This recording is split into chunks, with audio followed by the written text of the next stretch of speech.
Cursou a Escola Normal de Feira de Santana, recebendo o diploma de professor primário em 1943. Trabalhou como escriturário no Antigo Ipaz, em Salvador, aposentando-se em 1980. É reconhecido como um dos maiores médiuns e oradores espíritas da atualidade e o maior divulgador da doutrina espírita por todo o mundo. Seu currículo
sociais, religiosas, políticas e governamentais. Como médium, publicou 255 livros com mais de 8 milhões de exemplares, onde se apresentam 211 autores espirituais, muitos deles ocupando lugar de destaque na literatura, no pensamento e na religiosidade universais. Dessas obras, houve versões para húngaro, inglês, italiano, alemão, albanês, catalão, dinamarquês, espanhol, esperanto, francês, holandês, polonês, tcheco, russo, sueco e sistema Braille. Existem ainda 17 livros escritos por outros autores sobre sua vida e sua obra. A renda proveniente da venda dessas obras, bem como os direitos autorais, foram doados em cartório à Mansão do Caminho e outras entidades filantrópicas. Espírita convicto, fundou o Centro Espírita Caminho da Redenção em 7 de setembro de 1947. 2 anos depois, iniciou sua tarefa de psicografia. Diversas mensagens foram escritas por seu intermédio. Então esse é parte, ou ao menos um trecho da biografia do Divaldo do Franco, que agora estará conosco, portanto. Seja bem-vindo.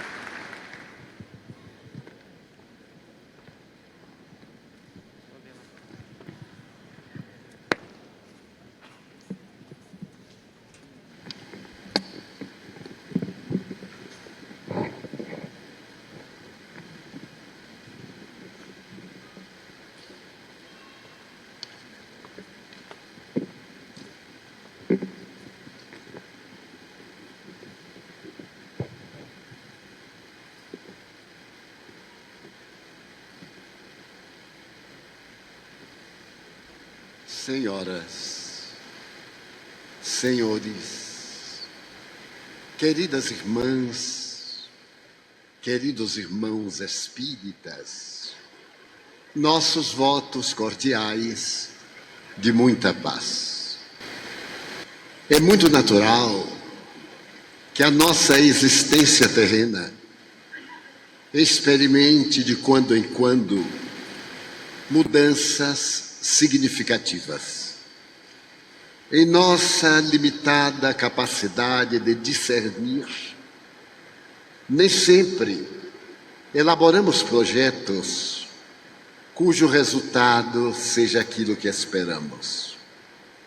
E dentro da nossa programática, podemos contar com o fenômeno surpresa, que chega intempestivamente e altera por completo o nosso destino. Durante a Segunda Guerra Mundial, celebrizaram-se pessoas comuns pela abnegação, pelo espírito de holocausto, pela beleza dos ideais, pelo anonimato a que se permitiram. Mas eu gostaria de referir-me a um desses personagens que escreveu uma das mais belas obras do século XX. A sua obra é de um pastor protestante holandês e o seu nome ficaria impregnado em vários países da Europa Central e nas Ilhas Britânicas. Ele deixou como legado para a posteridade a obra Estes Dias Tumultuosos, como os nossos dias que são tumultuosos. Ele tenta narrar o horror da guerra nos bastidores, não apenas na notícia, naquela apresentada pela televisão da época, pela rádio e pelos periódicos. E através da sua narrativa, que é palpitante, nós temos ideia da dor que chora no coração humano e nem sempre temos percepção para identificar. Olhamos as máscaras, as personas e fazemos o julgamento conforme a nossa própria consciência. Ele deixa uma página que eu me permito a audácia de narrar com a minha própria emotividade. Ele atravessou a Segunda Guerra Mundial e, para poder libertar-se das sequelas, foi residir em Paris. Era pastor de uma variada igreja luterana, mas era um homem que se dedicava ao próximo com esse ardor evangélico que nós lemos na mensagem de Jesus. Diariamente, ele saía do coração de Paris para o subúrbio, carregando embrulhos.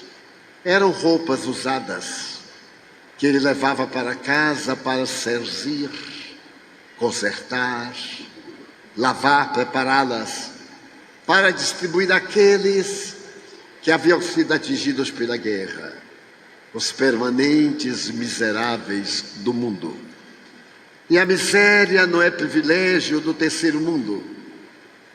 Certo dia, conversando com uma socióloga da Universidade de Genebra, ela me falou a respeito do quarto mundo.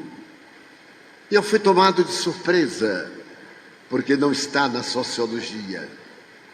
E ela referiu-se, por exemplo, aos pardieiros abandonados da periferia de Paris. A 8 quilômetros da Torre Eiffel, existem os bairros dos argelinos, que são também cidadãos franceses. Em Londres, distante do Palácio de Buckingham, existe um quarto mundo, árabes, indianos, estrangeiros da mais extrema miséria, que focilam naqueles pardieiros abandonados. Em Washington, a 1 quilômetro da Casa Branca, existe a maior onda de crimes, principalmente de origem racial. Apesar da grandeza de Norte América e do imenso memorial a Lincoln, o pai das liberdades do escravo. Esse quarto mundo está também aqui, entre os invisíveis. As pessoas que às vezes se vestem bem, porque a roupa dura, mas não tem dinheiro para o desjejum. E se veem numa conjuntura de miséria, de loucura, que os empurra para a criminalidade. Assim também, esse autor refere-se àqueles miseráveis de Paris, depois da Segunda Guerra Mundial. No Quartier Latin, havia uma média de 20 mil meretrizes menores de 16 anos. O notável abade ergueu nos arredores do Quartier Latin uma comunidade. E essa comunidade constituiu-lhe um grande sofrimento. Ele foi chamado pelo prefeito de Paris, que lhe disse: você está afeiando a cidade. Está construindo no Bois de Boulogne, o bosque de Bolonha, casebres miseráveis. E isso tira a beleza e o charme parisiense. E ele respondeu no sorriso: mas esse charme se deriva do Louvre ou do Cheval Blanc. Se refere a Le Musée d'Orly ou ao grande cabaré Moulin Rouge. Será que toda essa fama vem das bibliotecas e dos monumentos ou dos cabarés, onde a nudez é exposta e a vulgaridade é apresentada? E o prefeito, irritado, lhe disse: todo aquilo que você construir durante a noite, nós derrubaremos de dia. E ele disse: nós voltamos a construir à noite, porque a grande miséria de Paris é a depravação moral, essa que todo mundo fala e surdina, e que os turistas vêm à busca de sensações e emoções diferentes, o que, aliás, é verdade, com as exceções compreensivas. Assim também a desse notável pastor. Ele tinha o hábito de voltar no último trem para sua residência. E certa noite, no mês de dezembro de 1945, ele saltou como de hábito, carregando um volume de roupas usadas. Aquele subterrâneo do metrô era muito grande. Àquela hora, vazio, assustador, porque a onda de crimes fizera-se muito grande. E subitamente ele percebeu que havia passos, como se ele estivesse sendo seguido. Estranhou a circunstância, avançou e se deteve. Olhou para trás e viu uma sombra ocultar-se atrás de uma coluna. Não teve dúvida. Avançou e se deteve de inopino e surpreendeu o acompanhante. Tratava-se de uma pessoa deformada, portadora de uma deformação da coluna, uma gimba, uma corcunda, os braços longos, as mãos iam além dos joelhos. E ele arrastava a perna direita lamentavelmente. A cabeça bamboleava sobre ombros magros. Os olhos eram muito tranquilos. Pareciam os olhos de um cão gentil. E diante da surpresa, ele se aproximou e disse ao pastor, agora assustado: eu estou acompanhando o Senhor, porque lhe desejo fazer um favor e, naturalmente, receber a retribuição. Então ele olhou, sorriu, e aquele miserável disse: dê-me o pacote para levar, porque eu não sou um pedinte comum, eu faço favores, e as pessoas retribuem-me. Eu carrego o pacote para o Senhor, e naturalmente o Senhor me vai retribuir com alguma homenagem. Moeda, alimento, qualquer uma coisa. Automaticamente eu dei, disse o pastor, o pacote àquele homem, deformado, recurvado, e eu continuei caminhando, descendo a escadaria do metrô, na direção de uma carruagem que me esperava, porque a gasolina ainda não havia sido refeita na Europa. E no momento em que eu fui entrar na carruagem, ele desceu a escadaria, sempre claudicando da perna direita. Eu perguntei en passant: gostaria que eu o levasse à sua residência? E ele, tomado de surpresa, disse: bem, já que o doutor insiste, eu aceito a sua generosidade. E rapidamente trepou na carruagem, sentou-se, fechou a porta, caía neve. Ele encostou a cabeça no cristal bisotado. E quando eu dei o sinal para o cocheiro avançar, atravessamos a praça da catedral. Ele então olhou pelo vidro da catedral, aquelas duas torres que apontavam os céus com o dedo de pedra, e voltou-se para mim, os dois olhos brilhantes, tinha um rosto simpático. O cabelo ralo caía-lhe sobre a testa larga, e a boca bem desenhada parecia sorrir.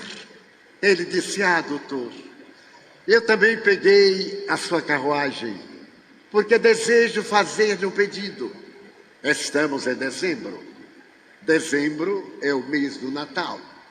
E eu conheço uma lenda que assevera que na noite de Natal, Notre-Dame de la Consolação sai para visitar as crianças miseráveis como eu." Eu ergui o sobrolho e olhei-o. Não era uma criança. Ele disse: "Bem, eu tenho 100 anos de sofrimentos e 14 de idade. Pareço mais velho, eu sei. São as lutas, as dores, a doença. Mas eu sou muito jovem, doutor. Eu não sou parisiense, eu sou da Normandia, a terra onde a Europa ganhou a guerra contra o nazismo. Nas praias da Normandia estão milhares de cadáveres que deram a sua vida pelo direito à liberdade humana. Eu venho de lá. E note a catedral. É de Nossa Senhora da Consolação. E eu lhe queria pedir um favor, porque, infelizmente, eu sou analfabeto. O doutor me poderia fazer uma carta a Nossa Senhora da Consolação?" Eu disse: "Naturalmente, terei muito prazer." Então, doutor, bem, deixe-me dizer alguma coisa. Meu nome é Ugolhã. Ugolhã é um nome quase comum na nossa região. E eu resido aqui na Rua do Bebedouro Velho, número 14, no segundo piso, apartamento 14. É uma coincidência. Aliás, eu tenho muita sorte com o número 14, porque estamos em dezembro. E daqui a pouco chega o dia 14. É curioso todo mês ter o dia 14 para me homenagear. E sorriu como uma criança. Eu olhei para ele e ele disse: "Eu desejo que o doutor faça uma carta a Nossa Senhora, pedindo-lhe que me traga na noite de Natal um par de sapatos marrom e branco." Pois não? Veremos. Eu farei a carta, mas agora já está muito próxima do Natal e ela já deve ter providenciado tudo, não, doutor? O senhor está enganado. As cartas que chegam mais próximas do Natal têm preferência, porque são cartas dos mais infelizes. Então o senhor diz: "Ugolhã, da Rua do Bebedouro Velho, número 14, está pedindo um par de sapatos marrom e branco, porque eu acho uma cor muito bonita. É um sapato de pelícia." Então, tem um detalhe. O doutor sabe que todo mundo tem um pé maior do que o outro. Eu não. Eu tenho um pé menor do que o outro. É uma coisa curiosa. Todo mundo tem o pé direito maior. Não sei por quê. Talvez apoiemos mais o corpo do pé direito. Já eu tenho o esquerdo menor do que o direito. Não é peculiar que eu seja diferente. Então, o meu número é 42, 41. O esquerdo, bem, ela deve saber. Eu tenho um pé menor do que o outro. Eu ficarei muito agradecido a Nossa Senhora da Consolação. Pierre Van Passen olhou a igreja, cujos dedos de pedra apontavam os céus que cuspiam neve, balançou a cabeça e disse-lhe: "Farei a carta, mas não lhe garanto. Ela terá que comprar 2 pares de sapato, um 41 e o outro 40. Mas ela é a mãe de Jesus. Ela é rica, ela pode fazê-lo." E assim fomos conversando. Quando eu cheguei ao meu apartamento, aliás, uma casa de 3 pisos, eu saltei e disse: "Ugolhã, eu salto aqui. Mas eu vou pedir ao meu cocheiro para levá-lo à Rua do Bebedouro Velho, que é próxima. Você gostaria de saltar? Ele disse, bem, o doutor é muito gentil, já que insiste, eu vou saltar. Saltamos, entramos pelo porão, eu aqueci a lareira, olhei para o semblante pálido e percebi que ele tinha fome. Aqueci leite, coloquei pão e queijo e disse, sirva-se, que eu vou buscar o meu cachimbo no primeiro andar. Eu sempre fumo um pouco antes de deitar-me. Mas quando eu desci, o monstro, como era chamado, estava olhando o repasto sem tocar. E eu disse, Golé, doutor, eu sou muito bem educado. Enquanto o meu anfitrião não chega, eu não me sirvo. Estou esperando o doutor para me acompanhar. O Golé, eu fiz a ceia em Paris. Pode alimentar-se. E ele devorou o pão e o queijo e o leite com uma rapidez de lobo. E me olhou. Eu perguntei, aceitaria mais um pouco? Doutor, o senhor insiste tanto que eu não posso negar. E aceitou uma segunda ração. E então ficou me olhando, somente para ser gentil. E eu perguntei, aceitaria uma terceira ração? Doutor, por previdência. Pode ser que amanhã eu não ache nada. Então eu comerei de véspera. Coloquei a terceira ração.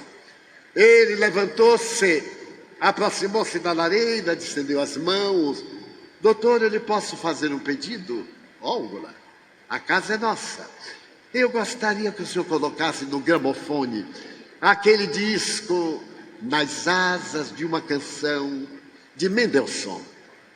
Eu fui tomado de surpresa e perguntei, como é que você sabe que eu gosto desta música? Por uma razão. Como eu disse ao doutor, eu moro ali na Rua do Bebedouro Velho. E é um bairro italiano. E o doutor sabe como os italianos sempre são. As mulheres são sempre grávidas. Então, eu saio muito cedo e chego muito tarde. Para que elas não me vejam. E os seus filhos não são deformados. Porque diz que a mulher grávida, quando vê alguém feio, o filho nasce com as marcas. Então eles dizem, sai monstro. E sou eu quem paga meu quarto. O meu quarto eu pago com os salários do meu trabalho. Mas eu acho tão engraçada essa estupidez. Então eu saio para fazer favores e receber favores. E como lá tem muitas mulheres grávidas, agora o inverno foi muito rigoroso. E a semana passada eu saí para aquecer me movimentando. E passei aqui pela porta da sua casa. E escutei Nas Asas de uma Canção de Mendelssohn. A música saía através da janela. Eu parei diante dessa melodia e fui lá, voltei cá. E o doutor repetiu e eu ouvi. No dia seguinte eu fui a Paris. Entrei numa casa de música e cheguei a uma vendeja e disse, por acaso, você tem aqui uma música? E comecei a trautear a canção. Ela disse, meu Deus, o Frankenstein com alma de poeta. Essa música é um clássico. Chama-se Nas Asas de uma Canção e é de autoria de Mendelssohn. Bem, eu pretendo comprar um dia um gramofone. Será que eu podia ouvir o disco? Ela me olhou e disse, vou lhe colocar na última cabine. E ouça quantas vezes quiser. Então eu fiquei lá a manhã inteira e memorizei a música. Então eu marquei o meu encontro com o doutor para hoje, porque eu queria que o senhor me retribuísse o trabalho de carregar o embrulho com o leite, mas principalmente com o presente de Notre Dame. E também com a música de Mendelssohn. Eu coloquei na vitrola a música notável. Era que me falava ao coração, porque me lembrava da minha infância em Haia, na Holanda. E a música ia num crescendo no silêncio da madrugada, dentro daquele porão aquecido, em que um homem amargurado e um monstro deformado, em silêncio, escutava a habilidade do compositor. De repente, ele levantou-se e saiu a correr. eu senti uma tal empatia que lamentei que o Goulin tivesse saído tão cedo, às 2 horas da madrugada. No dia seguinte, quando voltei de Paris, trouxe um embrulho ainda maior, na expectativa de que ele me estivesse esperando. E estava. A partir daí nos tornamos amigos. Toda noite, o Goulin me esperava, comia de véspera e ouvíamos nas asas de uma canção. Nosso relacionamento não ia além disso. Mas por fim estava chegando o Natal e eu comprei os 2 pares de sapatos, 41, 42, exatamente para os pés menor e maior de Goulin. Embrulhei-o em um papel de seda branco-azul, porque dizem que são as cores de Nossa Senhora. Preparei um cartão, mas ele não sabia ler. Então eu coloquei um ramo de amor perfeito e de miosotes, que são as flores da França. Preparei e aguardei a chegada do Natal. Então, no dia seguinte, era domingo, e ele disse ao Goulin: venha amanhã almoçar comigo. Mas, doutor, é uma ordem. E no dia seguinte, o Goulin, com uma roupa passada a ferro. Bem, não era uma roupa para ele. Deve ter tido outro corpo, porque era muito longa. Mas ele veio penteado saltitante, com a sua perna renga. Eu recebi carinhosamente e, como sou um bom gourmet, preparei um apetitoso prato da Normandia, para ele lembrar-se de casa. Mas eu tinha também um jardim de inverno, onde eu cultivava violetas dos Alpes. E enquanto eu preparava o alimento, ele se aproximou das violetas. Eu olhei de esguelha e senti uma ternura infinita por aquele homem deformado. Ele olhava as violetas e percebi que estava chorando. Para distrair, eu perguntei ao Goulin: o Natal vem aí? E Nossa Senhora já me respondeu que irá levar a você entre 12:00 e 1h o seu presente, o sapato. Marrom e branco, doutor. Marrom e branco. 41, 42, 42, 41. Ah, doutor. Doutor, eu nunca fui assim. Eu era até um jovem muito bonito, mas a vida é dessa forma. O Goulin, antes que você continue, você tem pais? Não. Bem, eu não tenho mãe. Papai era um homem muito bom. E então, de repente, mamãe morreu. E nós, Marie e eu, ficamos na orfandade. Papai a amava. E não tendo forças morais para poder enfrentar o infausto acontecimento, ele começou a beber, tornou-se um ébrio contumaz, perdeu o emprego e colocou-nos na rua, crianças, a mendigar. E quando nós mendigávamos e o valor não correspondia às suas expectativas, ele nos surrava. E no penúltimo inverno, faz 2 anos, não, 3 anos, ele me deu uma surra e me atirou contra a lareira. Eu bati e aí fiquei deformado. Fui mandado para uma santa casa, de onde a misericórdia fugiu envergonhada. E ali eu fiquei pior, cada vez pior. Mas a minha irmã Marie, que é linda como a deusa, tem o cabelo negro do tom da ave da graúna, e tem o semblante que é uma figura de Limoges. Tão perfeito o seu rosto. Ah, doutor, certo dia ela chegou e disse: vamos fugir, porque ele vai nos matar. Papai enlouqueceu. Vamos fugir a Paris, o Goulin. E então eu concordei. Há um trem de terça-feira, que é o trem de gado e dos mendigos. Nós nos amontoamos num daqueles vagões e chegamos à Estação de Leste. E aí tomamos conta de Paris. Mas é inverno. E as dores foram aumentando, foram piorando, porque nós fomos habitar uma das pontes, sobre o rio Sena. A umidade das águas me foi piorando e eu fui internado de emergência com muitas dores. E Marie, por ser muito bonita, ela encontrou um emprego numa joalheria e me transferiu para uma clínica de ortopedia e traumatologia, uma clínica suíça muito cara. Todo sábado ela ia e pagava a semana por vindoura. E eu fui melhorando, me colocaram dentro de um molde de aço para ver se corrigia a deformidade. Ela ia invariavelmente no sábado à tarde, pagava a semana vindoura e saía trabalhar. Mas um dia ela não devia ter vindo, mas ela veio correndo desgrenhada, o vestido rasgado, pés descalços, entrou na clínica e gritou: o Golê, estão me levando para o cárcere. O Golê, eu sou inocente. Caio de joelhos na minha cama: perdoe-me, eu sou inocente. E vieram dois monstros, dois gendarmes, dois policiais, arrastaram-na. E eu ouvia no corredor a sua voz: eu sou inocente. Foi quando a Madre Superiora, a Madre Genoveva, que era muito boa, veio sentar-se na minha cama e disse: meu filho, não vamos poder manter você na clínica. Aqui é uma clínica de experiências traumatológicas. É muito cara. Nós, as religiosas, trabalhamos gratuitamente por amor a Jesus.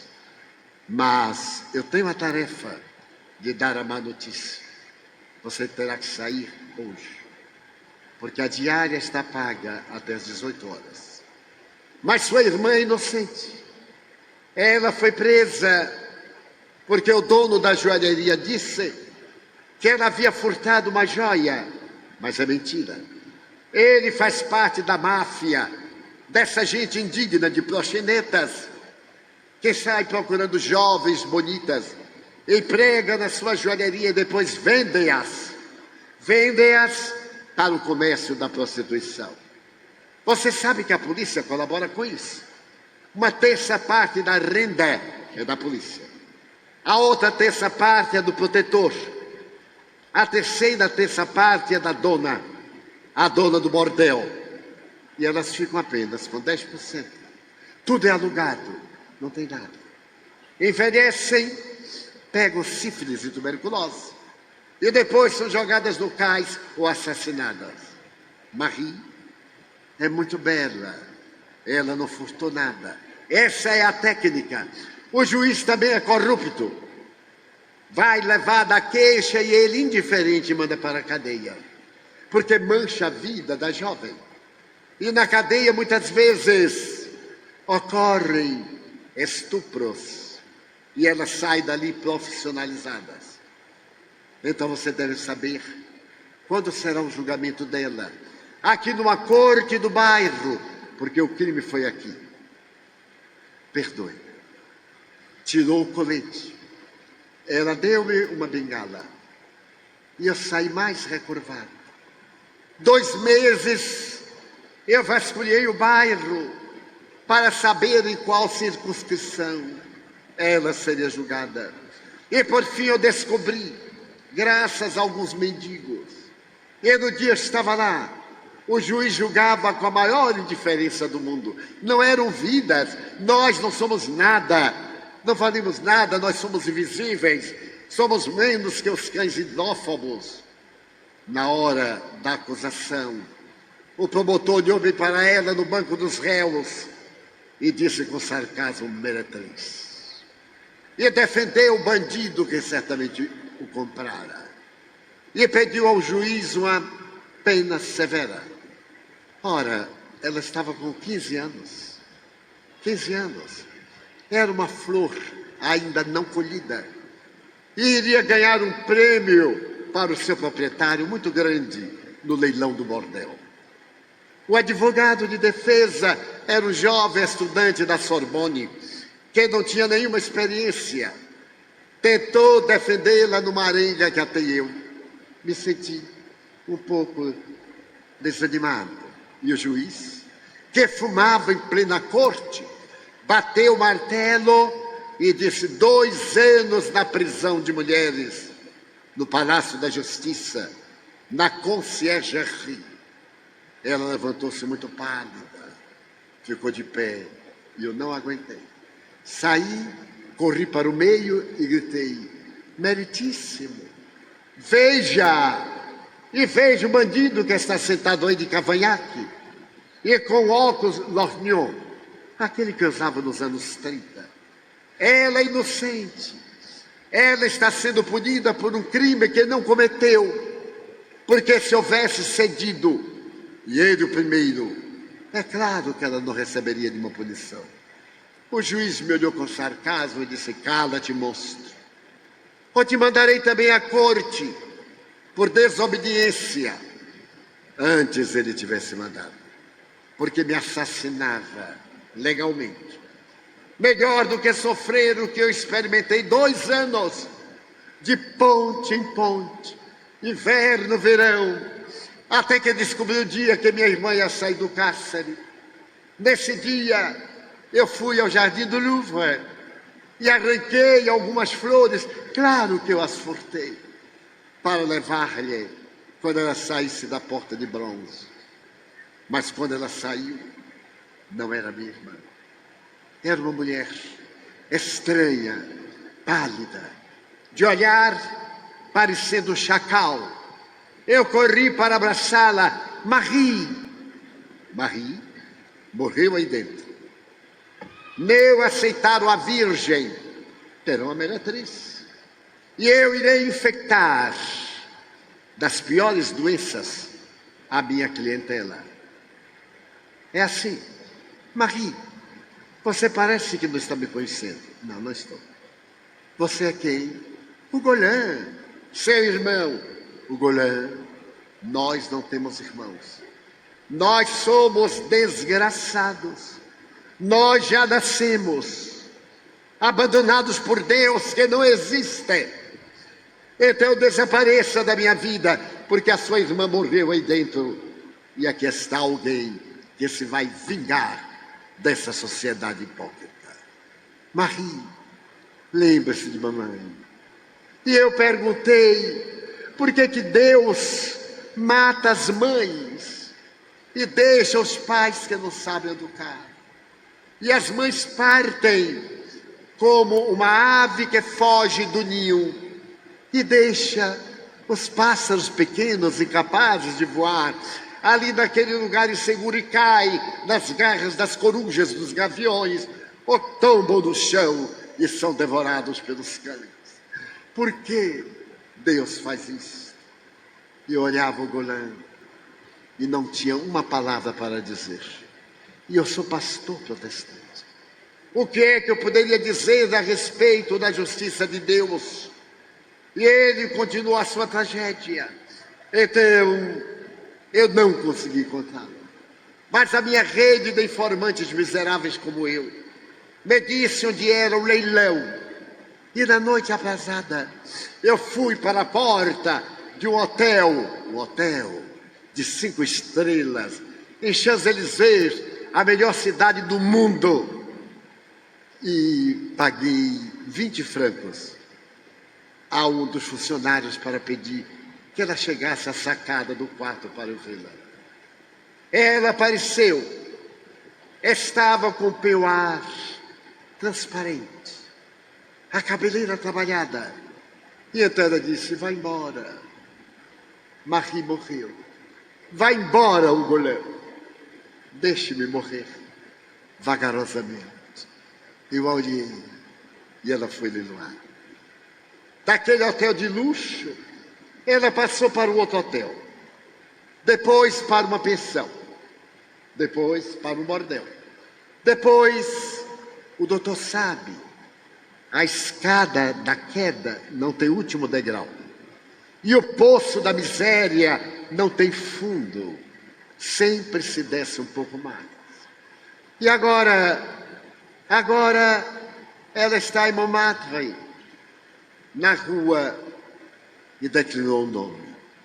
Era a rua das mulheres mais miseráveis de Paris, que atendiam os funcionários do Rio, os trabalhadores das barcas. O pior estágio. Deveria estar tuberculosa. Então eu me aproximei e abracei-o. Mas eu tenho poderes de tornar você meu filho. Eu não tenho filho, você tem 15 anos. Marie deve ter agora 17 ou 18. Eu também conseguirei com um juiz e com um bom terapeuta recuperá-la. Adotá-los-ei como meus filhos. Não posso, doutor. Eu tenho certeza que Marie não aceitará. Golan, você não conhece a minha história. Eu sou judeu holandês.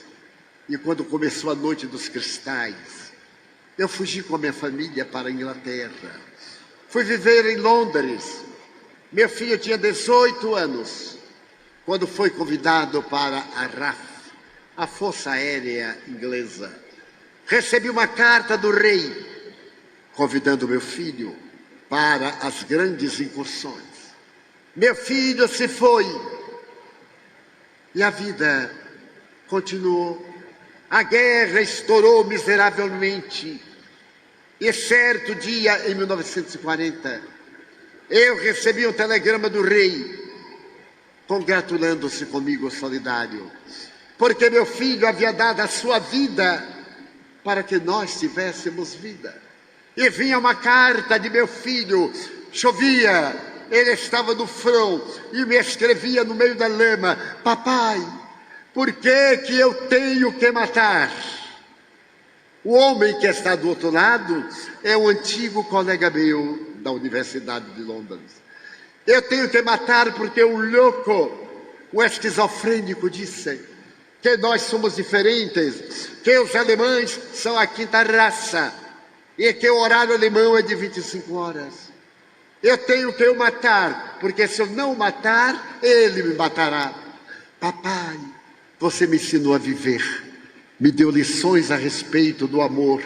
Como é que eu vou poder matar? Ajude-me, eu estou orando, Pai Nosso. A carta parava, porque uma granada estourou ao lado e o petardo da granada despedaçou-lhe a face e ela estava suja de cérebro, de sangue e de lama. Então, com os seus pertences, ela foi me entregue. Eu me ajoelhei no chão e disse a Deus: você me prestou e agora me pediu de uma forma dolorosa. Lamento devolvê-lo assim. Eu me transferi para o interior em 1945, quando as bombas V2 de Von Braun atravessavam o Canal da Mancha para destruir em Londres. Eu colaborava no esforço de reedificar, limpar as ruas, salvar os mortos, ou pelo menos tirá-los dos escombros, e tentar salvar aqueles que ainda viviam. E chegava em casa pela madrugada, em uma manhã de névoa, eu saltei do trem, entrei pelo campo e ouvi o sibilar da bomba destruidora. Joguei-me no chão e a terra tremeu.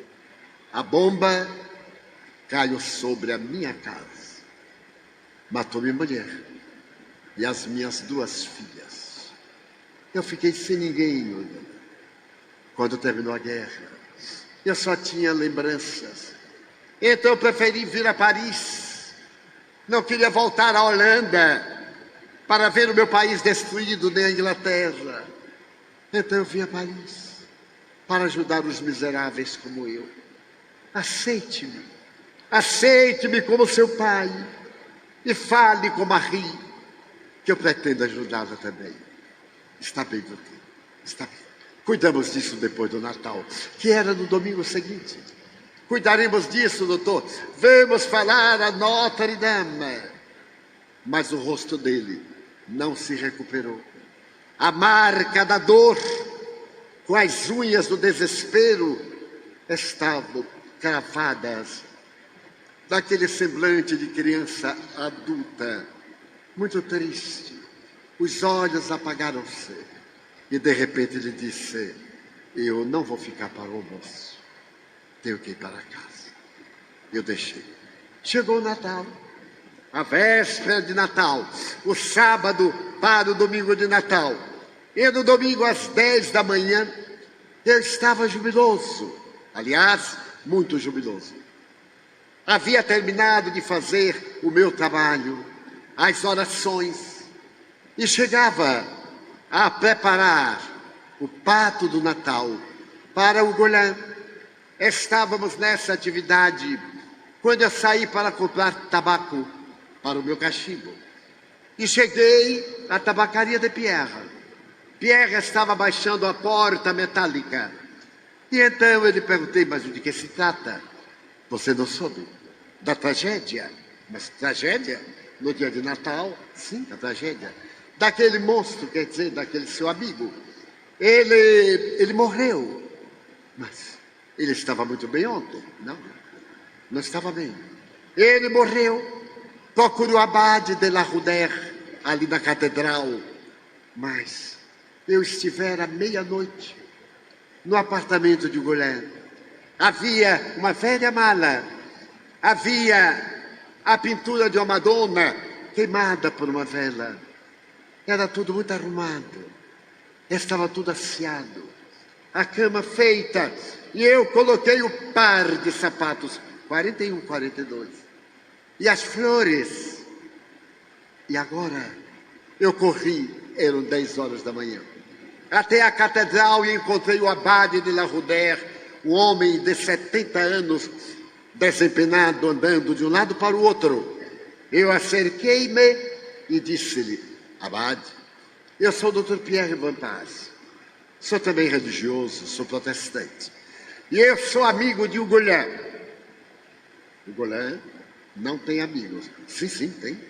Eu sou amigo. Ia ser-lhe pai adotivo. Mas, que eu saiba, ele não tem amigo. Era um miserável desses. Não diga tanto. Mas o que aconteceu afinal?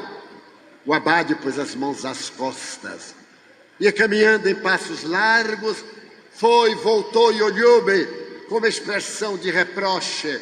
E disse: quando eu voltava da missa do galo, passei ali pelo bosque. E estava um grupo de jovens cantando Bon Noël, Bon Noël, Feliz Natal. E eu respondi jubiloso: era Natal. Mas eu percebi uns ruídos. Estes ouvidos acostumados à confissão captaram um ruído estranho. Eu corri na direção. Era um poste apagado, com um homem desnudo, amarrado. Estava arroxeado do frio. Os jovens faziam ciranda e esbordoavam-no, chutavam-no. E ele, resignado, movia a cabeça. Estava tombado no chão, as calças e o paletó derreados, e ele nu, gemendo, com hematomas. Então eu tirei os cordões da minha sotaina e voltei-me para os miseráveis e gritei: vândalos! Eu vos excomungo, em nome de Deus. Eles correram às gargalhadas, embriagados. Eu então vesti-lhe as calças ao Golan, tirei a minha sobrepeliz, envolvi-o, carreguei-o nos meus braços. E quando ele estava reclinado no meu ombro, ele perguntou baixinho: abade, por que fazem isto comigo? Não sei, meu filho. É a sociedade incrédula. Abade, hoje não é véspera de Natal. É, meu filho. Mas é mentira, não é, abade? Não nasceu Jesus.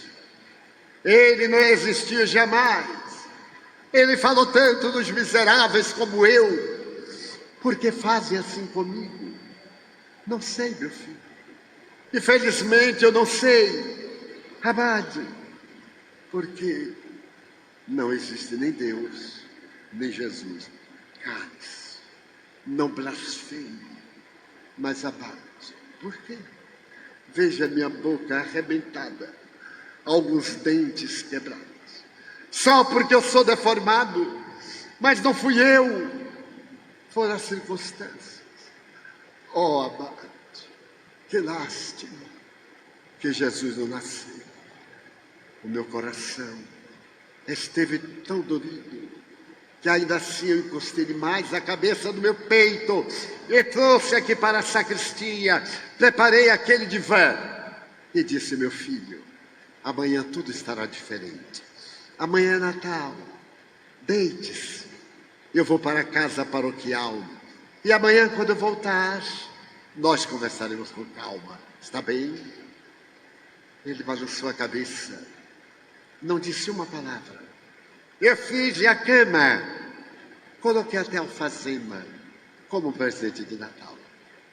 Deitei-o, mas ele pediu para ficar sentado. Eu me despedi. E hoje, quando eu cheguei às 7 horas, ele não estava. E a cama estava arrumada. Eu fui celebrar a missa. E no momento do ostensório, da consagração da hóstia, 2 crianças entraram correndo da catedral e gritaram: Abade de la Rudère, alguém se atirou ao Sena, ali está um cadáver flutuando. Eu deixei Nosso Senhor para lá, saí correndo com as crianças, e quando eu lá cheguei, eu encontrei o Golim afogado. Ele suicidou-se. Ele não suportou a humilhação. Ele suportou tudo, mas não a humilhação a que a nossa sociedade o levou. Então eu trouxe para a igreja. A igreja não perdoa suicidas, mas ele não era suicida. Ele foi suicidado pela miséria dos que podem pagar. Mas isso não é tudo. Quando eu revistava as suas roupas, eu encontrei uma fotografia de uma jovem, quase menina, atrás a dedicatória e no pedaço de papel o endereço.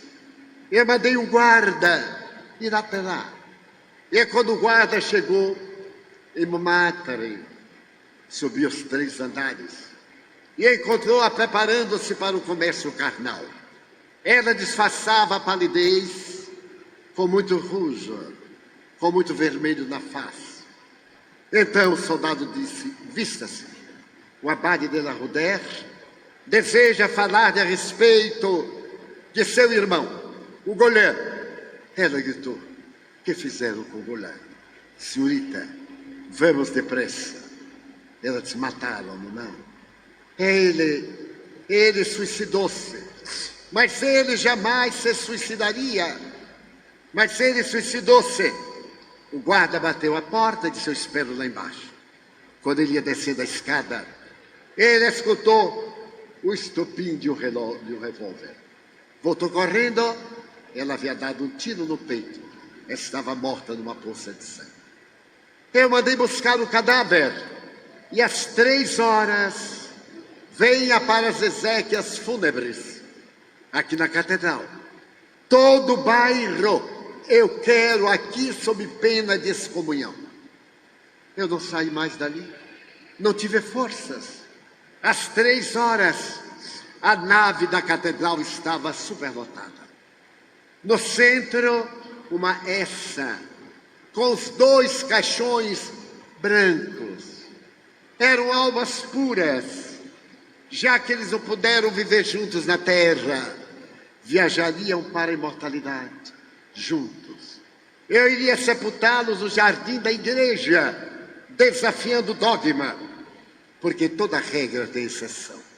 Eles não eram suicidas. Às 3 horas, com a igreja repleta e um silêncio fúnebre, o abade apareceu paramentado, subiu a escadaria do púlpito e olhou a multidão. O coro cantava o Salmo 114. Ó Israel, é o Salmo das Lamentações. Quando fez uma pausa, o abade olhou a multidão e disse uma palavra: cristãos. A palavra foi uma chicotada. Quando eu morrer, e quem estiver diante do Pai Celestial, ele me perguntará: abade de la Rudère, que fizeste das ovelhas que eu te confiei. Eu abaixarei a vista e não direi nada. Então ele me perguntará pela segunda vez: Abade de la Roder, que fizeste das ovelhas que eu te confiei? Eu menearei a cabeça. Mas se ele perguntar pela terceira vez: Abade de la Roder, que fizeste das ovelhas que eu te confiei? Eu lhe direi: não eram ovelhas, meu pai, eram lobos vestidos de ovelhas. E desceu, chegou ao lado dos 2 caixões, forte, segurou-os, a multidão correu, ajudou-o, e no jardim da catedral ele sepultou o Guilherme e Maria e os abençoou, pedindo perdão pelas misérias humanas. Recordei-me de narrar essa história real por uma razão. Tratava-se de um abade e tratava-se de um pastor, de uma doutrina grandiosa no seu protestantismo. O que me surpreende é que eles não sabiam dizer ao Guilherme por que ele estava deformado. Por certo, eles desconheciam a lei universal da reencarnação. Eles ignoravam que a nossa vida física é um breve espaço na realidade da vida imortal. Já havia uma ciência filosófica, de ética, moral, religiosa, que foi apresentada ao mundo ali em Paris, no dia 18 de abril de 1857, chamada Espiritismo. E para poder caracterizar o seu autor, o homem que codifica, que reúne as perguntas e as respostas aos espíritos, assevera que ia criar um nome para essa doutrina. Como existe espiritualismo, a doutrina da crença em Deus e na imortalidade, ele criava uma doutrina de nome Espiritismo, que é a ciência que estuda a origem, a natureza, o destino de todas as vidas e a repercussão, a união com o mundo espiritual. Essa explicação era resultado de diálogos obtidos com os chamados mortos. Até aquele momento as religiões diziam: os que morreram não voltam. E mentiam. Mentiam, porque eles voltaram através da história e principalmente através do evangelho que essas religiões preconizam. Quando Jesus foi a uma cidade chamada Gadara, do outro lado do mar da Galileia, e subiu na direção de um cemitério grego abandonado, das furnas sai um homem transvariado e grita: Jesus de Nazaré, eu sei quem tu és. E ele redargui: cala-te, cala-te. Meu nome é Legião, porque nós somos muitos os que estamos neste corpo. Legião, em nome de meu Pai, eu te digo, sai dele. E Legião recuperou a saúde mental. Era uma obsessão. O Evangelho diz que era uma intervenção demoníaca. Vá lá. Só que a palavra demônio provém do grego. E quando foi transferida para o latim, demônios, adquiriu um sentido pejorativo. Porque a palavra demônio, demonion, significa anjo da guarda. Não parece paradoxal? Sócrates tinha um daimon que ele falava. Qualquer pessoa de mínima cultura que leu Sócrates, através de Platão, que foi o seu biógrafo, porque Sócrates nunca escreveu nada, há de lembrar-se do anjo que protegia Sócrates, daquele que fazia profecias, que indicava os que iam morrer, os fatos que iam dar-se. Era um daimon, o daimonion, traduzido ao latim demonius, traduzido às línguas neolatinas, Satanás, diabos, de natureza eterna. Felizmente, Sua Santidade o Papa Francisco disse na semana passada que no inferno não existem labaredas, mas eu adorei. Eu quero ver como é que agora vai queimar. Ele, o Papa, anulou o dogma das labaredas infernais, que não poderiam haver. Essas labaredas são os remorsos. Essas labaredas nada mais são do que os conflitos, a culpa do indivíduo. São elas as verdadeiras labaredas emocionais, porque no terra de vibrações além da vida física, nenhum efeito físico produz dores morais. Mas ele teve mais coragem, anulou também o purgatório, que fazia parte da religião católica, como da protestante, embora não faça parte da religião anglicana. A coragem deste homem, discípulo de Francisco de Assis, comove. Aborto, nem pensar. A mulher que aborta é perdoada. Estaria condenada às labaredas do inferno, pobrezinha. Que ao inferno vá lá, mas sem labaredas. E teve a coragem de dizer que os filhos solteiros também são dignos da Eucaristia. Eles não têm culpa da mãe ser solteira. Que coragem! Quebrar a hipocrisia daquele concílio que rege a igreja. Ainda me lembro que no primeiro Natal, diante dos cardeais, ele disse: está aqui um grupo de doentes. Este sofre de Alzheimer da fé. Este sofre de parkinsonismo da fé. Este, cara a cara, mostrou que era um cortejo de hipócritas que dirigia o Vaticano. E levantou-se com sua sandália, suavemente se foi, o Papa do fim do mundo.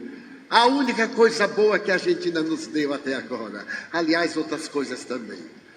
Então o Papa Francisco veio confirmar Jesus.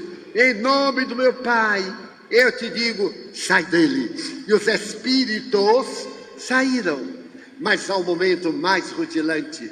Quando ele está no Monte Tabor, diante de 3 testemunhas, Pedro, Tiago e João, ele se ergue e começa a dialogar com 2 mortos, Elias e João Batista. Dialoga com essas almas extraordinárias. Eles também os veem. Eram mortos. Moisés e Elias, aliás, eram mortos. E quando ele desce para a miséria da pessoa humana no vale, um pai desesperado diz: Senhor, o meu filho é vítima de um espírito que o toma e o faz convulsionar até babar sangue. Estamos diante de uma crise epileptiforme, uma convulsão epiléptica. Ele olha o menino que está em convulsão e diz: espírito imundo, sai dele. O menino recupera e ele devolve ao pai absolutamente curado. Ele vai a Nazaré visitar a família e um psicopata vem na sua direção. Ele então enfrenta-o e cura-o dos espíritos que o atormentavam. São fenômenos mediúnicos. E aqueles outros das curas chamadas miraculosas, curas paranormais. E a sua ressurreição, ele voltar em espírito e aparecer a 500 pessoas na Galileia, aparecer no cenáculo 2 vezes, na estrada de Emaús, aparecer a Maria, a conversa de Magdala, e através da história, apareceu a Francesco Bernardone, a Santa Rita de Cássia, a Santa Joana de Arco, a Santa Teresa de Ávila, Teresa de Jesus, e seriam mais de 1.500 santos reconhecidos pela igreja que dialogavam com os mortos. O Espiritismo veio confirmar que a morte é uma ilusão dos nossos sentidos, que a vida continua. e cada qual será, depois da morte, exatamente como se encontrava antes de morrer. As doutrinas materialistas zombam desse conceito, desde as propostas de Bacon, de Nietzsche, as propostas tormentosas do século XVIII e particularmente do século XIX, negavam Deus e a imortalidade, mas o século XX reabilita Deus e a imortalidade da alma. A cada dia, cientistas erguem-se para dizer das suas experiências de quase morte, em que, desdobrados do corpo físico, o corpo com o cérebro morto, viviam, escutavam, observavam os acontecimentos. São notáveis as experiências de laboratório.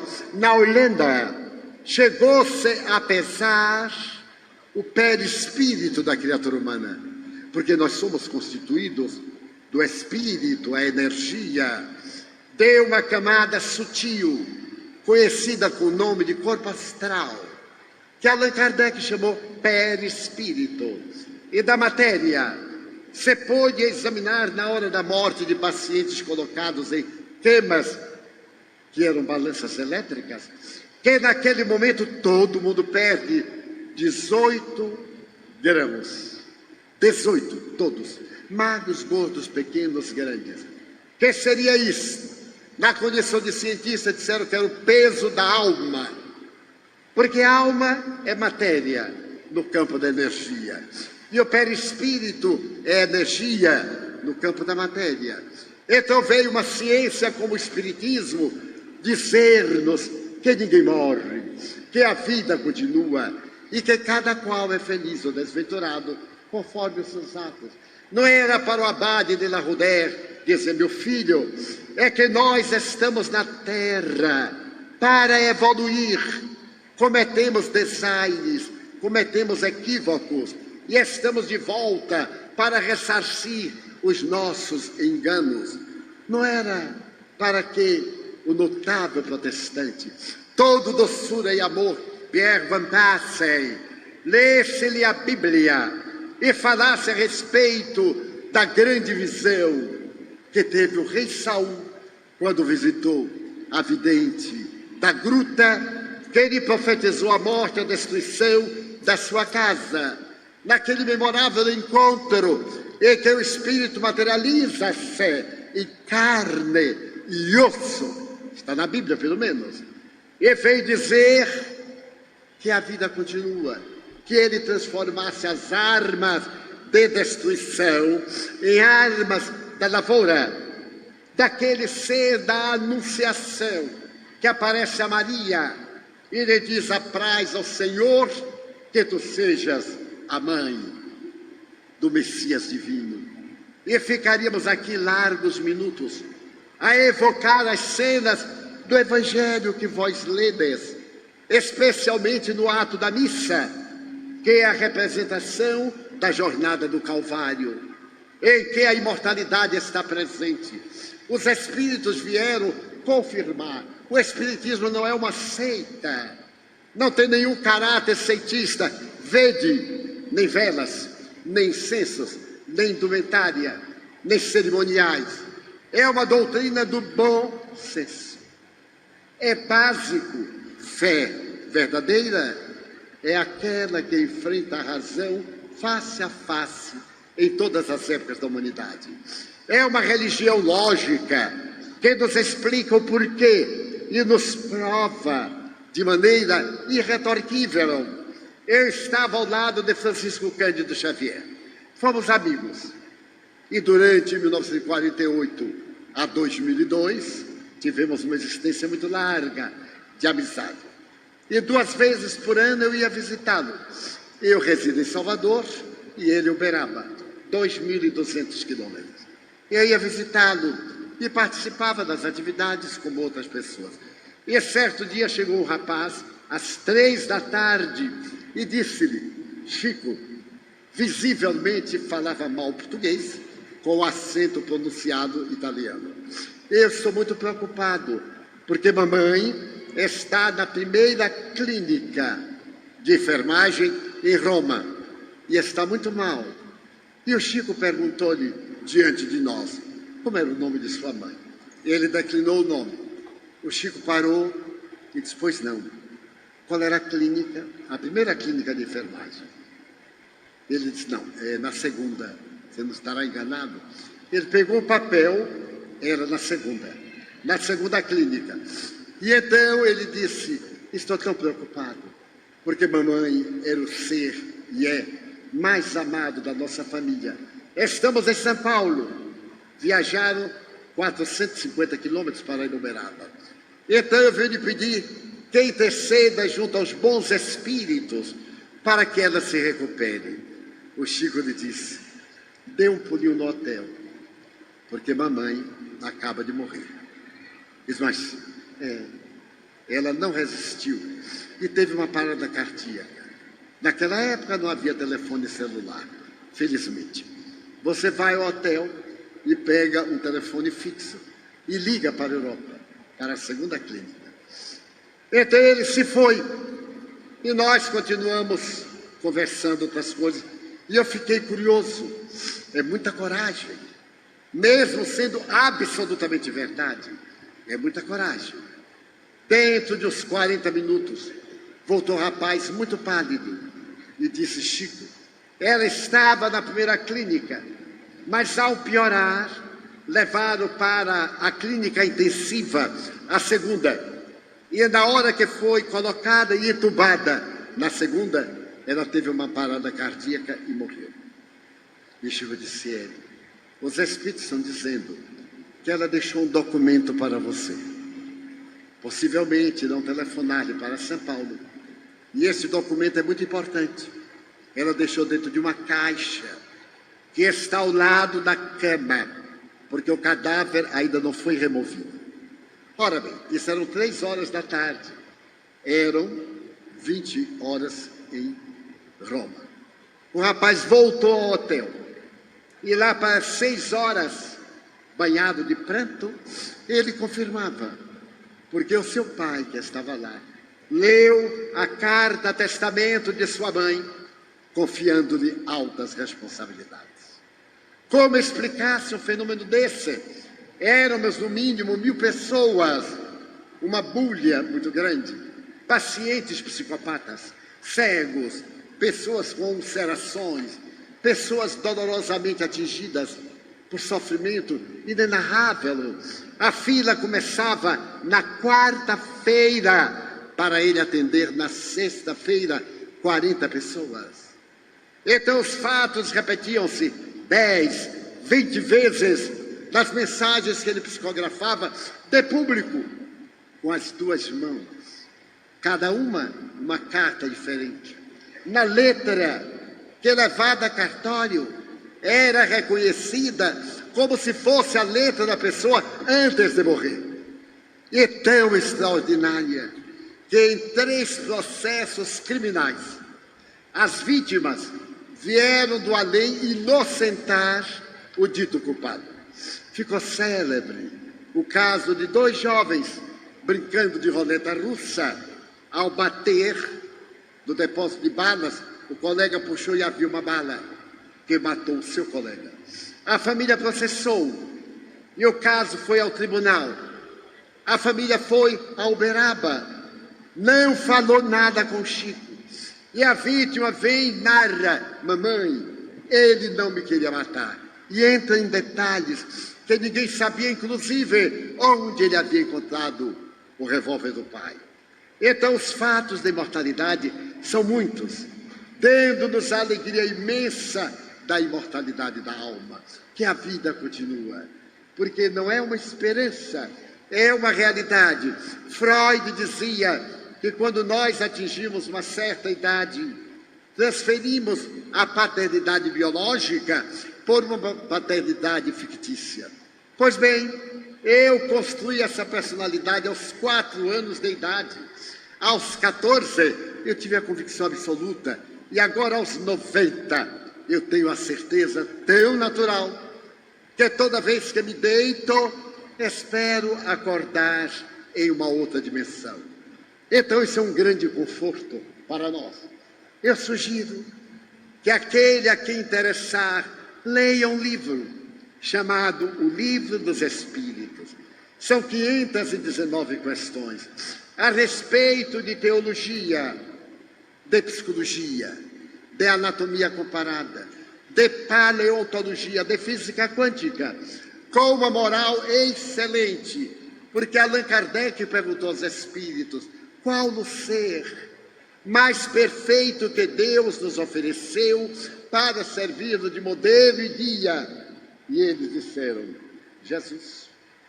E Jesus é o ser mais perfeito, porque nós seguimos o Evangelho de Jesus ipsis literis, ipsis verbis, conforme está exalado.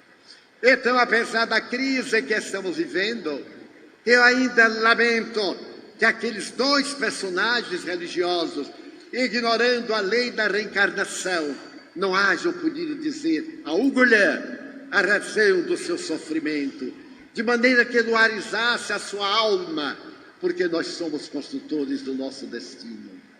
Lembrai-vos, não façais a outrem o que não desejardes que outrem vos faça. E amai. Eis aí todo o Evangelho reduzido em 2 frases. E são essas 2 frases que eu gostaria de deixar aos amigos queridos de Frederico Westphalen e aqueles que nos honram com a sua presença de outra cidade e também na gravação. Vale a pena ter uma vida correta, ter uma vida sem culpa. Vale a pena amar, repartir a esperança, em um momento em que nós não acreditamos no outro, em que estamos armados uns contra os outros. Vale a pena acreditar que amar nos liberta das paixões da inferioridade. A nossa é uma mensagem de esperança, de alegria e de saúde integral, que nos dá a plenitude da vida. Mas, ao mesmo tempo, gostaria de agradecer a homenagem da primeira parte, o canto, a música, agradecer a generosidade com que nos recebeis pela primeira vez, profundamente honrados, nós e o nosso querido amigo, o Dr. Juan, que nos visita pela primeira vez na cidade de Quito, onde mantém uma obra cristã das mais valiosas e uma fundação espírita de atendimento ao autismo. Este nosso amigo vem visitar-nos para conhecer o movimento espírita brasileiro. E eu sinto uma alegria imensa que de nós ele leve aquela notícia de que nós somos cristãos e que a caridade, como foi dito aqui por uma jovem e também por ele, repetindo o espírito de verdade, seja a nossa conduta, a honra de fazer o bem. Porque quem faz o bem, a si próprio o bem se faz.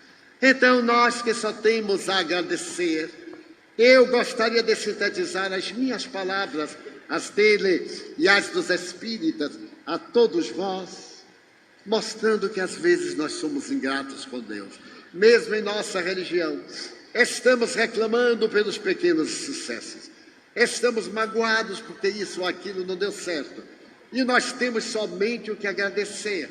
Por exemplo, Senhor, eu gostaria de dizer-te que eu amo a vida, que para mim é bela, é consentida.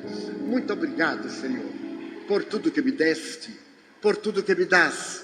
Obrigado pelo ar, pelo pão, pela paz.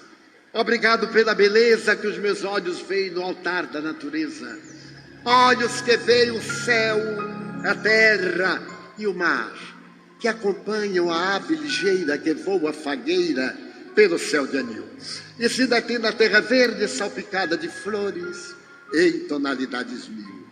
Muito obrigado, Senhor, porque eu posso ver meu amor, mas diante da minha visão eu detecto os cegos que se debatem na escuridão, que andam na solidão, que tropeçam na multidão.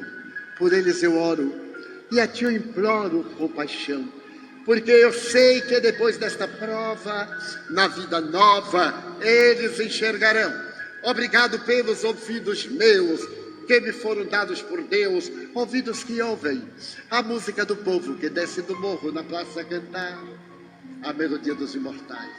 A gente ouve uma vez, não esquece nunca mais. A voz melodiosa, canora, boiadeira, aquela que canta nos pagos, procurando os pingos perdidos. Pela nossa faculdade de ouvir, pelos surdos eu te quero pedir, porque eu sei que depois desta prova na vida nova, eles voltaram a ouvir. Mas obrigado pela minha voz, pela sua voz, pela voz que ama, que canta, que alfabetiza, que ilumina, que trauteia uma canção, que o teu nome profere com dúlcida emoção. Diante da minha melodia, eu quero rogar pelos que sofrem de afasia. Eles não cantam de noite, eles não falam de dia. Oro por eles, porque eu tenho certeza que passada esta dor do teu reino de amor, voltarão a cantar. Obrigado pelas minhas mãos, mãos que aram, mãos que semeiam, mãos que agasalham, mãos de ternura, que libertam da amargura, mãos que apertam mãos, mãos dos adeuses, que limpam feridas, que diminuem as lágrimas das vidas, que atendem a velhice, a dor, o desamor, pelas mãos de poesias, mãos de cirurgias, mãos de psicografias, pelas mãos que diante da miséria embalo no seio um filho de corpo alheio sem receio, e pelos pés que me levam a andar sem reclamar. Obrigado, Senhor, porque eu posso bailar diante do meu corpo perfeito. Eu te quero louvar, porque eu vejo na terra aleijados, amputados, paralisados, que não se podem movimentar. Eu me posso bailar diante deles. Eu te quero rogar, para que depois desta expiação, na outra reencarnação, eles possam também caminhar. Muito obrigado, Senhor, pelo meu lar. É maravilhoso ter um lar. Não importa se este lar é uma mansão, se é uma casa do caminho, se é um ninho, se é um bangalô, seja lá o que for, mas que dentro dele exista a figura do amor, o amor de mãe, ou de pai, de mulher, ou de marido, de filho, ou de irmão, a presença de um amigo, alguém que me dê a mão, ou de um gato, ou um cão. Mas se eu a ninguém tiver para me amar, nem um leito para descansar, ou um teto para me abrigar, nem assim eu reclamarei. Pelo contrário, eu direi: obrigado, Senhor, porque eu nasci. Obrigado, Senhor, porque eu creio em Ti. Pelo Teu amor, obrigado, Senhor, pela Sua atenção. Muito obrigado, Senhor.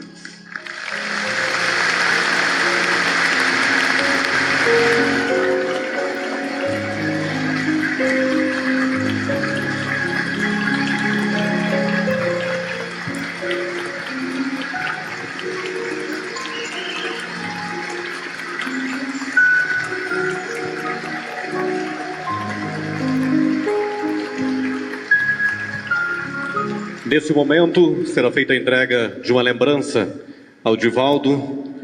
A dona Maria Sueli fará a entrega aqui, portanto, um presente ao Divaldo, por essa mensagem tão bonita de amor a todos aqui presentes. Aí, portanto, agradecimento a todos que aqui se fizeram presentes. Agradecimentos mais uma vez a Ponto 2 Sonorizações, a comunidade em geral pelas doações, também a ACA, Associação Cultural Atena, Prefeitura Municipal de Frederico Westphalen, cedência do palco e cadeiras, a PAI, pela cedência das cadeiras, Centros Espíritas da região, a imprensa pelo trabalho e também a Brigada Militar. Agradecimentos a toda a equipe do Divaldo Franco, que aqui estiveram presentes, portanto, neste grande evento realizado aqui no Itabajé.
suado.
Olá, internauta, muito boa noite. Essa então foi a transmissão do Folha do Noroeste, da palestra, a brilhante palestra que lotou o ginásio aqui no Itapajé nessa noite chuvosa de domingo aqui em Frederico Westphalen.